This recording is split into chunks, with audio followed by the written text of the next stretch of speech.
I have dreamt of a combination of two of my favourite things my entire gaming life, Warhammer 40K and Total War, but at the same time I've got those logic circuits in my brain just not seeing how it's going to work. The risk of getting it wrong is very real. I think a lot of Total War fans feel exactly the same way, wanting this to exist but genuinely unsure if they can translate a cover-based wargame into a Total War battle without breaking what makes either of them special. My name is Tom and this is LT Gaming, and the June gameplay reveal for Total War Warhammer 40,000 has done something that I really didn't expect. It's made me cautiously optimistic that Creative Assembly might actually pull this off. Now, Luke and I have been playing the Total War series since the original Shogun. We've been there for Rome, we've been there for Empire, Napoleon, we were there for the disastrous Rome 2 launch.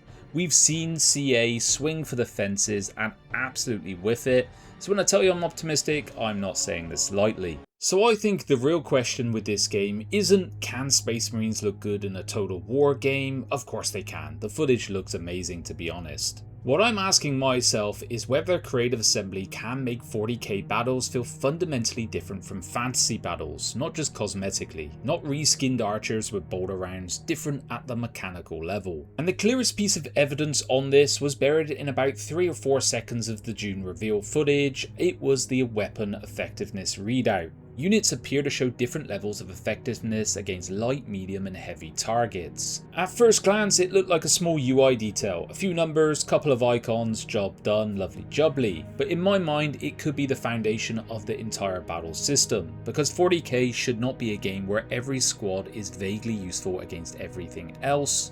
Your basic guard infantry should hold positions, put out fire, deal with lighter targets, but when a heavily armoured vehicle comes rumbling down the road, you're going to need the right tool, a tank, a specialist weapon, proper anti-armour support, something with a little bit more conviction than a few lads politely pointing lasguns at a Baneblade. And the footage I've seen so far suggests Creative Assembly understands that. You can see the Astra Militarum forming broad defensive lines, infantry, armour and support all doing different jobs. The orcs look built to put pressure on those lines as you would expect.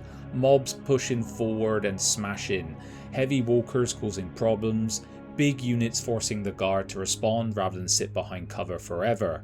So it's going to be a combined arms puzzle that this game needs, not which unit wins in melee, but which unit is designed to kill and what can it survive and what does it need beside it to do its job. And this is a very 40k question, and it's why the footage feels encouraging to me. Okie dokie, moving away from the battlefield for a moment, because I think the campaign is where the scale and the massive side of this can come in. What we know about it is not a traditional Total War map. One continent, one coastline, one unfortunate faction trapped between mountains for about 40 turns.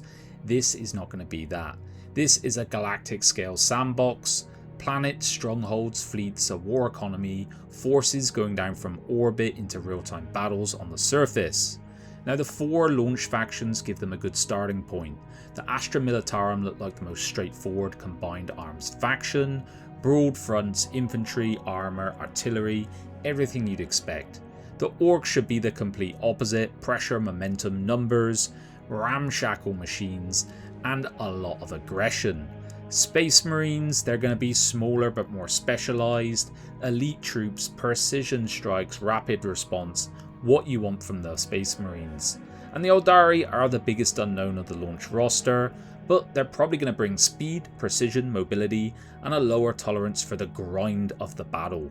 But what matters here, LT gamers, is whether these factions conduct a war differently. Not just whether a Space Marine has better stats than a Guardsman, but whether the Space Marines expand differently, whether the Orcs interact with the galaxy differently, whether the Eldari fight on entirely different terms. This is the real test for the campaign, I think. A quick shout out now, many of you watching are not subscribed. If you do enjoy this style of content, give the video a like, let YouTube know 40k is back, and of course consider subscribing. It helps us grow the channel and will keep you up to date with all things gaming. Now then, let's have a little chinwag about terrain, because in 40k cover is not just a defensive bonus that you're supposed to notice when a unit's behind a wall, cover is survival. This is especially important because so much of the fighting is built around powerful, flat firing weapons, tanks, heavy weapons squads, walkers, massed infantry fire, artillery. All of it becomes more interesting when sightlines and protection are going to matter in the game. And it does seem like Creative have picked up on this. They're talking about destruction as a major part of this equation. Buildings can be damaged or removed. Terrain can change during a fight, impacts can create new cover, while orbital strikes and heavy weapons can remove the cover you were relying on about 5 seconds ago. This is a proper tactical ecosystem. If you can imagine that an orbital bombardment isn't there just to look very pretty, it could open a firing lane for you, it could remove a fortified position, it could cut off a route through the city, and it could also turn a building into a pile of rubble. So if they can make these maps force you to think about your firing lanes, your armor coverage, choke points, breach points, and when to destroy terrain rather than preserve it, battles could have a very different rhythm from the fantasy trilogy, for example. Less about building one perfect line and waiting for the collision, more about constant adjustments, protecting your assets, creating angles, breaking down those defensive positions, and this sounds absolutely cracking to me. Now, to be perfectly honest with you all, and I have to be honest here, there is still a very real risk that all of this becomes too much. Too many abilities, too many units with overlapping roles, too much destruction, too much noise. And if the battlefield doesn't have this clarity, none of these clever systems underneath are really going to matter, and that is my prime concern. But I do think Creative Assembly, with what they've showcased so far, have earned a bit of the benefit of the doubt. They are definitely on the right track. Now, I don't blindly assume every Total War game is going to be brilliant, quite the opposite sometimes. But the reveals to me so far suggest they are asking the right questions. How do you make armor matter? How do you make cover important? How do you stop range combat becoming a static firing line? How do you bring the spirit of 40k into the battlefield and make it feel proper, like it should do? And this is the hard bit, but from what I've seen, they're not trying to solve it by throwing more explosions on the screen. They're building around roles, terrain, movement, and counterplay. Very encouraging so far.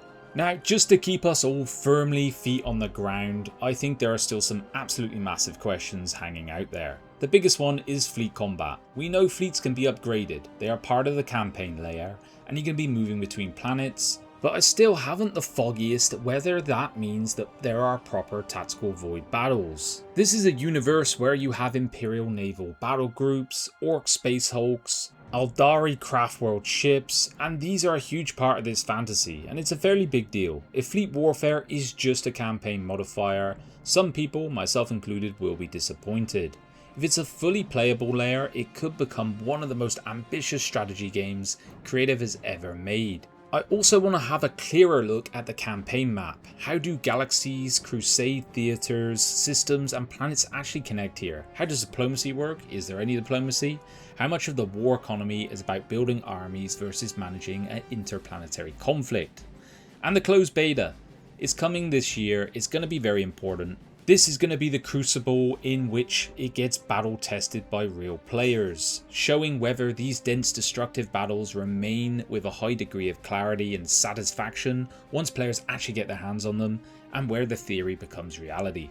So I did open this video by saying I've dreamt of this combination my entire gaming life, but my brain couldn't see how it works. After the reveals we've seen, particularly in June, I'm far more confident than I was before. Not because Creative Assembly has answered every question, they haven't. We still need to see the campaign properly though. Fleet combat, faction depth, I want to see how the beta goes.